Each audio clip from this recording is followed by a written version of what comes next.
It's about 2:45 in the morning.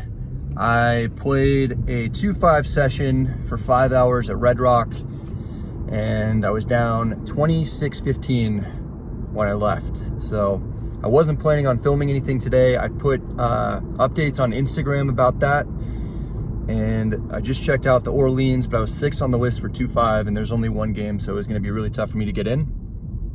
And now I'm going to Bellagio to see if I can hopefully win some money back. As you might have seen on that first Instagram story, I booked 4 losing sessions in a row. I played pretty well at Red Rock earlier, but lost a big all-in with 2 pair against a combo draw that ended up making a straight. Overall, the last several months have been really good, but as I'm walking into the poker room, I can tell that I'm not as sharp as I could be since the recent losses are weighing on me a little. It's late, and I've already played 5 hours tonight. The goal of $50,000 in profit for the year is getting further away. At least I'm back at Bellagio where I've had the most success. I buy into the 510 for $1,500, which is the max, and I take my seat. Maybe this is when I'll be able to get the ship headed back in the right direction. Early on, I'm dealt Jack-9 suited in the big blind. The button opens at 30. This is a defendable hand. I call for 20 more. We're heads up. The flop is King-Jack-3 rainbow. We have middle pair and some backdoor draws that historically we never hit. I don't even know why I mention them. I check. The button gives me the flogger discount and down bets to 20. That's not a real amount. I call. The turn is the 5 of diamonds. Probably didn't change anything. I check. The button is going to increase the pressure by betting 80. That's significantly more than on the previous street. Maybe he has the goods. It's also possible that the opponent bets small on the flop with a backdoor draw like ace-4 suited and is continuing on the turn as a semi-bluff. Like I do before any big decision, I look down at my mood ring. Right now it's indicating that I'm not in a folding one. I call the 80, very much hoping that there won't be any more betting in this hand. The river is the 6 of diamonds. The backdoor flush gets there, so it's not great. I check. The button is contemplating bluffing me out of my shoes because the dude has nothing. He can't pull the trigger and reluctantly checks back. That's good for us. We show second pair. The player mucks his cards. Something goes right for me today. We win a pot that isn't that big. It's just helpful for my mindset to see chips coming towards us. Later we're dealt ace-jack offsuit under the gun. I open to 30. The player on my left 3 bets is 60. He's a recreational player that I saw make tiny 3 bets in weird spots before I even got in the game when I was waiting for my name to get called and talking to my buddy. If this were a normal sizing, I'd fold. Here I call. We're heads up out of position. The flop comes Queen-Jack-8 with 2 diamonds. Again, we've got second pair. I check. The opponent bets 60 once more. I call to see what develops. The turn is the 7 of clubs. I check. Under the gun +1 bets 120 this time. It's kind of a similar hand as the last one that we went over. There are a couple hands that I'm beating like ace-king or ace-10, but I don't really know where I'm at. My mood ring hasn't changed colors. I call. The river is the king of clubs. I no longer beat some of the combinations that my opponent might have been bluffing with. I check. Under the gun +1 has a rare disease causing him to only bet in amounts divisible by 60. He makes it 240. It's hard to come up with a hand that I'm beating with third pair. I fold. I wish the opponent had a YouTube channel so I could see what he basically min 3-bet me with, then bet all 3 streets with. Unfortunately, he doesn't, so I'll never know what he had. It's a weird one. If he tiny 3-bets me again, I'm gonna have to punish him. Next, I've got ace-6 suited in middle position. It's 7-handed at the moment, and I'm stuck a little. I open to 30. Guess what? Our boy in the hijack steps over the line and tiny 3-bets us to 60 again. None of his hands have gotten to showdown when he does this, but he did fold to a small 4-bet earlier when 2 others called the 4-bet, and he was getting a great price, so I imagine he's using the small sizing with plenty of hands that aren't that strong. I'm beginning to suspect that his pre-flop calling and folding buttons are both broken. The button, who asked me to make him appear thinner on the vlog, puts in a cold 4-bet to 220. I told him that he'd look like a young Matthew McConaughey. Anyway, this could be an extremely light 4-bet given the dynamics of the table. It was set up perfectly for the button to go for a squeeze. I might even have the best hand. I have good card removal, making it less likely that I'm up against aces or ace-king. There aren't a lot of opportunities for me to 5-bet bluff. This might be one of the best that I've come across. Ideally, I'd have a hand like ace-5 suited or ace-4 suited so I can at least make a straight though. Folding is the most sensible thing to do, but my gut is telling me to put in the raise since it'll look like I just have aces 100% of the time and I can pick up my opponent's combined 280 without much resistance. I'm going for it. I make it 700. This is by far the most gangster 5-bet that I've ever done. I told you I'd punish the tiny 3-better if he tried his shenanigans again, and I followed through with that. Queens pretty much has to fold, and even if someone happens to have pocket kings, they're not going to be feeling too great about the situation. Sure, they'll call and likely stack me, but I'm not too concerned about it. This just has such a high probability of getting through.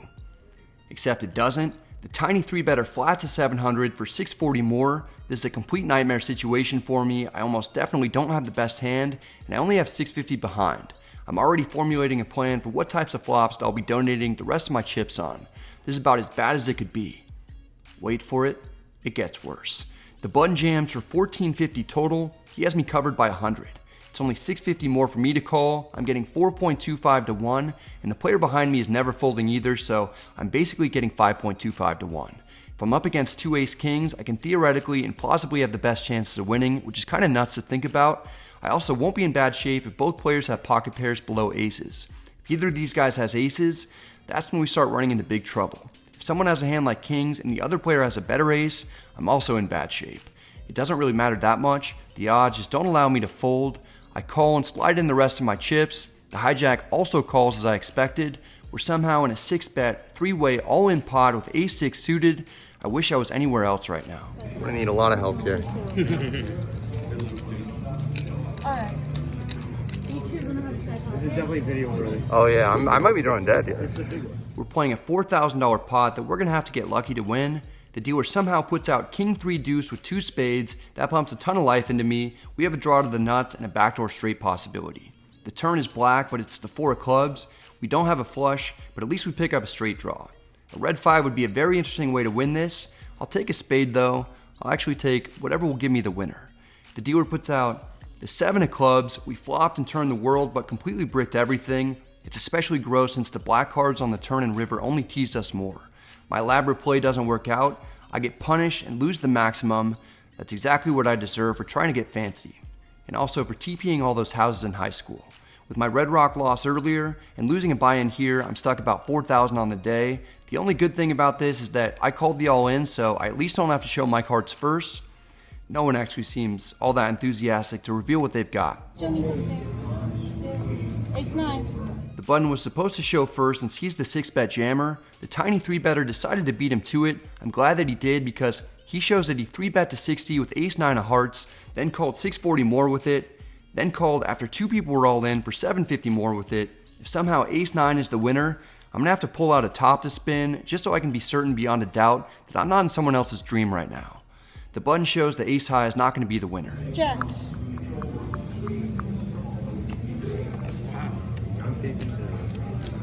Quite the flop for me. Sorry, Brad. Ah, that's alright. Hey, you better still make him look skinny even though he won the hand. Yep. Still looks skinny. We're playing great today. This hand is maybe the most bizarre hand that I've ever had on the vlog, at least as far as 3-way all-ins go. I was in terrible shape pre-flop. I was up against 2 of the worst hands that I could be up against for equity purposes, yet if I knew exactly what the other 2 players were holding, I think I probably would have made the same 5-bet expecting to get folds a lot of the time. There are a couple final things to point out. One is that if I'd done this with ace-5 instead of ace-6, we would have made the straight, so having straight possibilities may not seem like a big improvement, but it definitely is important. The second is that if people are willing to get it in with hands like ace-9 or even pocket jacks, it's better to avoid bluffing altogether and just wait for value hands. I mean, somehow I got it in with ace-6 suited. I still don't really know how that happened and I'm embarrassed by it. In conclusion, poker is not dead. The game I'm in is clearly good since I still have a seat. I rebuy for 1,500 more and I pick up ace-10 offsuit in the small blind. The hijack opens a 30. Folding is fine. I call though because I might be able to induce the big blind to get it in against me with ace-9 again, and all of them notched. That's not the case. He just flats. We're going 3 ways to the flop out of position. It's ace-8 deuce with 2 hearts. We've got top pair. I check. The big blind checks. The hijack isn't going to let us see another card without paying a fee. $30 is the amount that he chooses to make it. I call. The big blind calls. The turn is the 4 diamonds. I check. The big blind and hijack also check. All of the best hand a lot of the time. The river is the king of diamonds. It shouldn't have changed anything. I don't want to check and have all worse hands check back. I bet 120 for value. The big blind folds. The hijack doesn't seem too confident. Still, he makes the call. I turn over top pair with a 10. That's going to be good enough. We win the pot. I just need to forget about everything else that's happened earlier and try and play my best going forward. We're dealt pocket 3s in the hijack. It's down to 6-handed since the ace-9 suited guy got stacked and took off. I raised to 30. My buddy Kevin calls on my left. He's having a great day and is up several thousand. The big blind calls, we're going 3 ways to the flop. It's 10-3 deuce with 2 spades. We've got middle set and a multi-way pot. The big blind checks. There's no sense in slow playing this. I bet 50. My friend, who's currently also my nemesis, raises to 160. The big blind folds. I consider flatting to trap my buddy. Instead, I raised to 400. I didn't want to call, check turn, have my friend check back with a draw, then get to see 2 more free cards without having to pay extra. It seems that Kevin may have a hand that he's willing to get it all in with. I've got about 900 left, 930. After my friend folds, I make a cool gun shooting sound while I show him that I had the second nuts. He takes a peek at what the run out would have been. The turn was the 8 of diamonds, and the river would have been the 5 of spades, so the flush draw would have gotten there, as well as some straight draws. I keep the camera running as I pick up ace queen the very next hand and flop top pair in a heads up pot against another player. Kevin isn't happy because it turns out that he would have stacked me if he had gotten it all in when I had the set. You 9-7 of spades? Did you say river was a spade? Oh shit.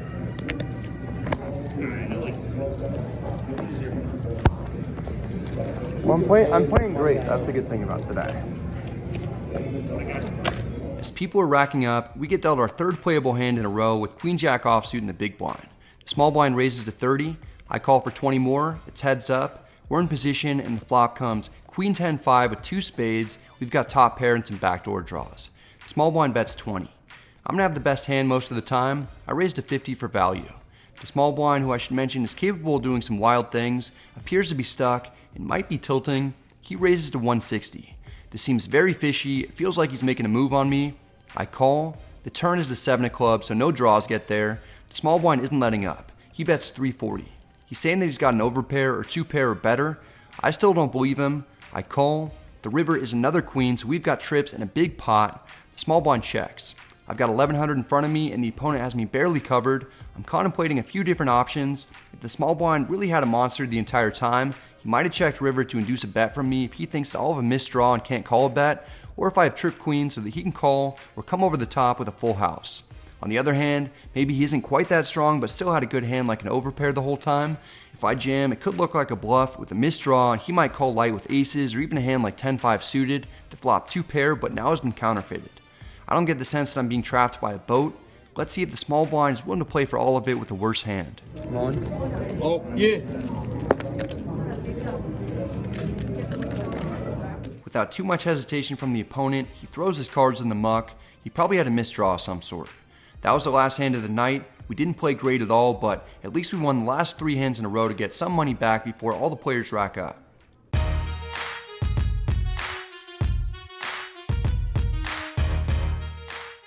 I can't help but think that I would have had a winning session if I hadn't gotten it in with ace-6 suited. The winner of that hand is a vlog watcher and actually comes over to apologize for it, which he absolutely didn't have to do. Oh, that's right. You got me with jiggities. Nice hand, dude. Jiggities, man. See ya. All right, take it easy. I think I only played for an hour and a half or something, and I lost 850. Definitely didn't have to lose that much. Got it in with ace-6 suited for no reason, playing my F- game. But I put out quite a few vlogs lately where I've been running well, and I've chased losses, and it's worked out. Today, I chased a loss at Red Rock. I actually played much better at Red Rock, but unfortunately did not run well. At Bellagio, since I started filming, played terribly bad, and lost 850. So altogether on the day, I lost 37 or 3,800. And it's good to get these on video to share with you guys, but that'll be 2 losing vlogs in a row. I think I've had 5 losing sessions in a row after running really good and posting a lot of wins. And I think when you're on like a big upswing, once you start hitting that downswing, it's hard to deal with losses. So I need to reel it in, start playing better, and hopefully post a winning vlog next video. That's it for this one, guys. Hope you enjoyed it. Dude, we lost, we didn't need to. But I appreciate it if you hit the like and subscribe buttons. It helps out the channel a ton. If you have any questions or comments, feel free to let me know in the comment section. I mentioned that we lost 5 sessions in a row. It's pretty rare. I have a pretty high percentage of winning, so that doesn't happen that often, but we ran pretty well leading up to it. Unfortunately, to this point, we're on a 5K downswing, and I just want to say one thing to the viewers, everybody, Jiggity Nation.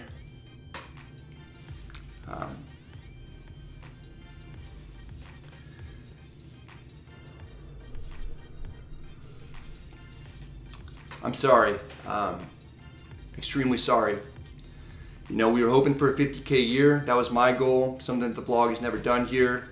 But I promise you one thing, a lot of good will come out of this. You've never seen any player in the entire country play as hard as I will play the rest of the year. And you'll never see somebody push the rest of the viewers as hard as I will push everybody the rest of the year. And you'll never see a community play harder than we will the rest of the year. God bless.